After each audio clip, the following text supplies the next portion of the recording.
Allez, on passe tout de suite aux chiffres de la semaine. 12 kilos, c'est le poids perdu en 4 mois par un Vénézuélien victime de ce que l'on appelle le régime forcé Maduro. Avec la crise, les produits de base sont devenus des denrées rares dont certains se privent désormais. Conséquence, le poids moyen par habitant a chuté de plusieurs kilos en quelques mois. Une sous-nutrition particulièrement alarmante chez les enfants. Reportage signé Laurence Cuvillier et Mathieu Comin. Des brouettes remplies de légumes fraîchement récoltés au pied des immeubles du centre-ville de Caracas. Regardez, c'est une courge. Les gens l'utilisent pour remplacer la farine de maïs.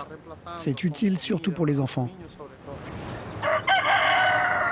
Nous sommes dans un quartier populaire, resté fidèle au président Maduro malgré les privations dont souffrent tous les habitants. Les fruits et légumes se trouvent encore assez facilement, mais tout le reste manque. Le régime Maduro, c'est ça. Regardez, on est beaucoup plus mince.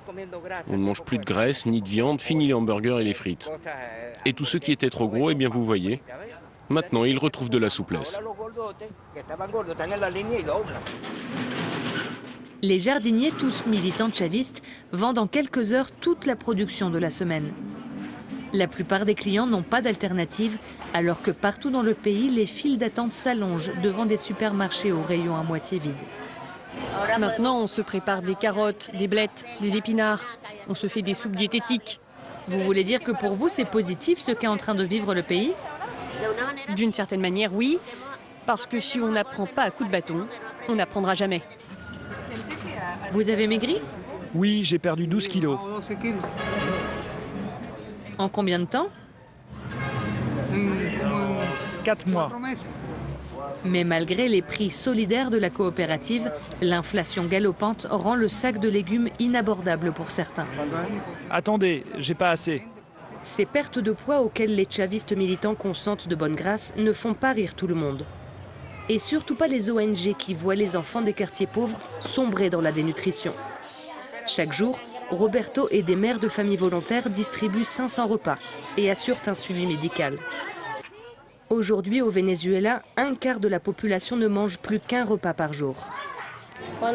Parfois seulement, on trouve des pâtes ou un paquet de riz. Mais c'est rare. On n'arrive plus à manger 3 fois par jour. Une situation critique qui n'affecte pas seulement la santé, mais aussi l'éducation des enfants.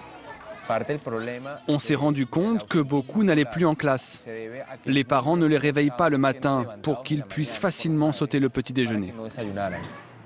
Au cours des 15 dernières années, le Venezuela a vu s'effondrer sa production de nombreux aliments de base, comme le sucre ou l'huile. Maintenant que la monnaie nationale est en chute libre, les importations sont de plus en plus problématiques et les habitants continuent de vivre dans leur chair cette crise économique.